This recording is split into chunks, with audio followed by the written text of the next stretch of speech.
요즘 국산차 시장에 다시 좀 활기가 도는 것 같죠. 쉐보레가 트랙스 잘 나가는 거 보고 트레일블레이저 페이스리프트를 조기 출시한다는 것만 봐도 말 다 했죠 뭐. 트랙스는 차원 공장에서 생산되고 수출이랑 내수 판매 물량이 어느 정도 정해져 있는 상태입니다. 국내 판매 가능 물량이 연 28,000대 정도 돼서 나쁘지 않은 수치라고 말씀드렸는데, GM은 어쨌든 글로벌 회사잖아요. GM 본사 입장에서는 한국은 지사 개념이고 한마디로 한국 말고도 다른 해외 공장도 있단 말이죠. 그래서 갑자기 든 생각이 KG 모빌리티는 이제 어떡하냐 이거였습니다. 서울 모빌리티쇼 기간 동안 소개해드렸지만 신차도 굉장히 많이 예정되어 있잖아요. 이 차들을 평택 공장에서 생산해야 하는데 이걸 어떻게 하냐 이겁니다. 최근에 이 답이 나왔습니다. 생각보다 재밌는 점이 많아서 쉽고 빠르게 정리해드리겠습니다. 인터넷 가입이라면 당신은 아정당을 떠올리지 않을 수도 있습니다. 당신의 습관은 통신업체에 고정되어 있을 수도 있습니다. 모르면 놓치는 당연한 권리, 인터넷 정수기만 사용해도 받을 수 있는 지원금 77만원, 인터넷 가입은 아정당입니다. KG 모빌리티로 이름이 바뀌기 전에 이미 흑자 전환을 했죠. 비록 한국 GM처럼 2,600억 원 이렇게 큰 단위는 아니지만 인수 절차를 마치고 얼마 안 있다가 흑자로 전환됐고, 여기에는 이제 토레스가 잘 팔렸다는 전제 조건이 있어서 굉장히 의미 있는 숫자라고 볼 수 있습니다. 이게 이제 지금은 41억 수준이지만 앞으로는 100억, 1000억 단위가 될 거잖아요. 이게 되려면 일단 차를 많이 만들어서 많이 파는 게 가장 확실한 방법일 겁니다. 왜냐면 지금 KG 모빌리티 주요 사업 구조를 보면 매출액 중에 완성차가 차지하는 비율이 87%에 달하거든요. 결국 차를 많이 팔아야 성장할 수 있는 회사라는 건데, 문제는 차를 많이 만들 수 있는 환경이나 이겁니다. 티볼리, 코란도, 토레스, 렉스턴, 렉선 스포츠, 이제 앞으로는 여기에 토레스 전기차, 토레스 픽업 트럭, KR10, F100, 그리고 노닛 단계인 미니밴도 언젠가는 추가가 될 겁니다. 이걸 지금 평택 공장만으로 소화할 수 있느냐, 이게 문제죠. 만약 이걸 해결하지 못하면 어떤 일이 발생하나요? 추구 대란이 생길 뿐 아니라 신차 출시 때마다 공급이 수요를 못 따라가면서 모든 차종 판매량이 기대치 이하로 나오고 결국 신차 효과도 못 보고 망하는 겁니다. 실제로 작년 7월을 기준으로 평택 공장 월 생산 능력이 13,000대 정도였습니다. 요즘은 이제 토레스 이후로 가동률이 올라가면서 15,000대 정도가 되지 않을까 싶은데, 이렇게 되면 1년 생산량이 18만 대 정도 되는 거잖아요. 18만 대면 작년 국산차 판매량 기준으로 점유율이 13% 정도 되는 겁니다. 사실 국산차 점유율 13%도 훌륭한 숫자이긴 합니다. 한창 쉐보레가 말리부, 올란도, 크루즈 이런 차들로 잘 나갈 때 점유율이 11%를 왔다 갔다 했거든요. 그런데 문제는 이건 이제 공장을 1년 내내 풀가동했을 때, 그리고 모든 물량을 국내에 배정했다는 가정하에 그런 거고요. 작년 기준으로 보면 10만 5천 대 정도 되는 생산량 중에 수출이 4만 대, 내수 판매는 6만 3천 대 정도였습니다. 딱 6대4 정도 되는 비율인데 이걸로는 이제 한계가 있을 거란 말이죠. 내수 판매 비율을 늘리자니 수출을 신경 쓰지 않을 수 없고, 내수 판매를 줄이자니 토레스를 제외한 차종들을 생산하지 않을 수도 없잖아요. 지금은 토레스가 압도적이지만 앞으로 렉스턴이랑 렉스턴 스포츠도 페이스리프트나 풀체인지가 될 거고, 토레스 픽업 트럭 같이 완전 새로운 신차도 도입이 될 겁니다.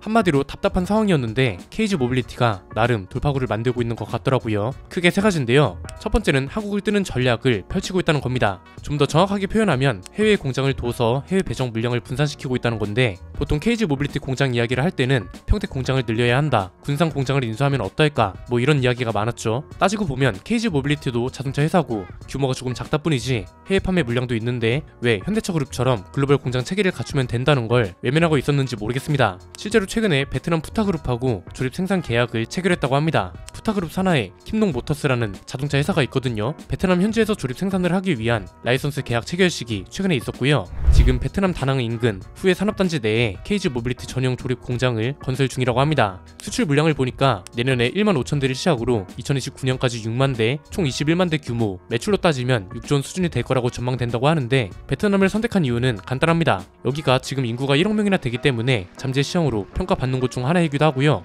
2025년 연간 자동차 판매량이 50만 대를 넘어설 전망이라 잠재 수요도 있다고 판단한 겁니다. 베트남 현지에서 조립하는 차종은 지금 팔리고 있는 모든 차종이라고 보시면 됩니다. 2025년에는 일단 티볼리, 코란도, 토레스 이 세 차종이 먼저 투입됩니다. 그리고 2025년부터는 렉선이랑 렉선 스포츠 라인업도 생산될 예정이라 하고요. 이렇게 되면 어떤 걸 기대할 수 있냐면, 국내 공장에서 생산되는 물량은 국내 판매에 집중할 수 있게 된다는 거, 소비자들 입장에선 이게 가장 큽니다. 왜냐면 베트남 조립 공장을 동남아 판매를 위한 생산 허브로 삼으면 되는 거잖아요. 평택 공장 캐파를 굳이 나눌 필요도 없이 동남아를 비롯한 해외 시장 생산을 베트남 공장이 책임지면 되는 거고, KG 모빌리티 노조도 기업 노조이기 때문에 회사에 굉장히 협조적이거든요. 어차피 지금 토레스도 그렇고 앞으로 나올 신차들도 보면 판매량이 어느 정도 보장되어 있는 차들이기 때문에 국내 일감이 줄어들 일도 없습니다. 어차피 평택 공장이 전부 소화하지 못하는 물량이고, 포화 상태임에도 일감을 달라는 떼쓰기가 아니라 회사의 선택을 존중한다는 입장입니다. 오히려 글로벌 생산 체계를 다른 회사들보다 빠르게 갖출 수 있는 조건이 많고 이건 당연히 회사나 근로자들한테도 이득이 될 겁니다.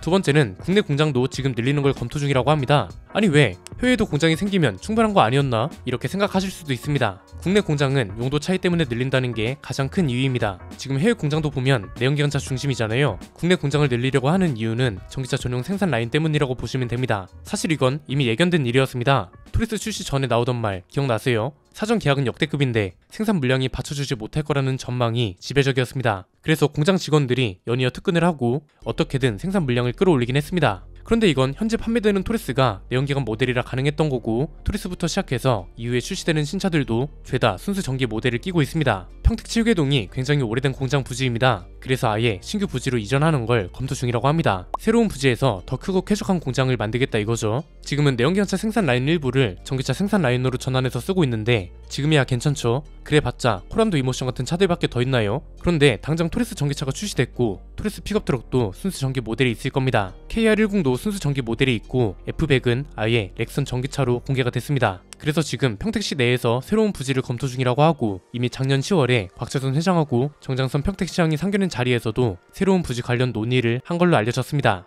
이렇게 되면 기대할 수 있는 게 평택 지역사회 발전은 물론이고 일자리도 늘어날 수 있죠. 새로운 부지에 어떤 방식으로 공장이 들어설지는 모르겠지만 100% 로봇 공정은 당연히 불가능하고 어쨌든 지금보다 공장 규모가 훨씬 커지는 건 맞잖아요. 쌍용차 시절에 마지막 신규 채용을 했던 게 2018년이거든요. 그래서 공장을 키운 다음에 신규 채용도 있을 수 있다는 이야기가 나오고 있다고 하고 이렇게 되면 노조한테도 좋고 회사도 유연하게 공장을 가동할 수 있게 되는 거라서 적어도 생산 때문에 신차 판매량이 부정적인 타격이 간다 이런 일은 없을 것으로 보입니다. 세 번째는 사실 이런 전략은 굉장히 자동차 기업다운 전략이죠. 그런데 오히려 자동차 회사처럼 사고하고 움직이지 않기 때문에 이런 전략과 구조가 나오는 거라는 생각도 들었습니다. KG 모빌리티가 베트남을 비롯한 동남아 시장에 진출하는 거 사실 곽재선 회장이 정의선 회장을 만났을 때도 언지를 줬습니다. 곽재선 회장이 말을 보면 참 오묘한데 일단 KG 모빌리티는 현대기아차가 아니라는 말을 명확하게 했습니다. 이 말은 이제 어떤 뜻으로 해석하면 되냐? 우리는 현대기아차만큼 규모가 크거나 기술력이 뛰어난 것도 아니야. 그런데 현대기아차가 부진한 시장을 우리가 먹으면 충분해 이런 겁니다. 그러니까 보통 자동차 회사라고 하면 대부분이 전세계 글로벌 시장 점유율을 먹어야 한다 이러면서 거창하잖아요. 그런데 KG 모빌리티는 동남아, 아세안 그리고 내수 판매 시장만 제대로 잡아도 성공한다 이런 생각인 것 같습니다. 그래서 곽재선 회장이 정의선 회장한테도 뭐라고 했나요? 우린 곳곳에 떨어진 낙수물을 줍겠습니다 이렇게 말했죠. 이건 무슨 말이냐면 오늘 소개한 내용이 모두 담겨있는 겁니다. KG 모빌리티는 현대차, 토요타, 벤츠 이런 브랜드처럼 자국 공장에서 완성차를 모두 생산해서 수출하거나 현지 공장을 세우는 전략이 어렵다는 거죠. 대신 꼭 완성차 공장은 아니더라도 베트남처럼 조립 공장을 세우는 방식만으로도 충분히 우위할 수 있다 이런 말인 겁니다. 부품을 수출해서 현지 공장을 운영하는 자동차랑 협업하는 방식으로 하면 완성차에 붙는 관세도 낼 필요가 없다고 하거든요. 그리고 현대차만큼 판매량이 감당 불가능한 수준으로 나오는 것도 아니니까 조립 공장만으로도 해외 시장은 충분하다는 겁니다. 그래서 곽재선 회장 입장도 이런 겁니다. 꼭 KG 모빌리티라는 브랜드 이름으로 전세계 시장에 잠식할 필요는 없다고 하고요. 각 나라마다 KG 모빌리티가 자체 개발한 차가 잘 팔리면 그만이라고 합니다. 그래서 꼭 완성차 공장이 아니더라도 부품 조립, 반조립, 다양한 방법으로 접근하면 된다고 하면서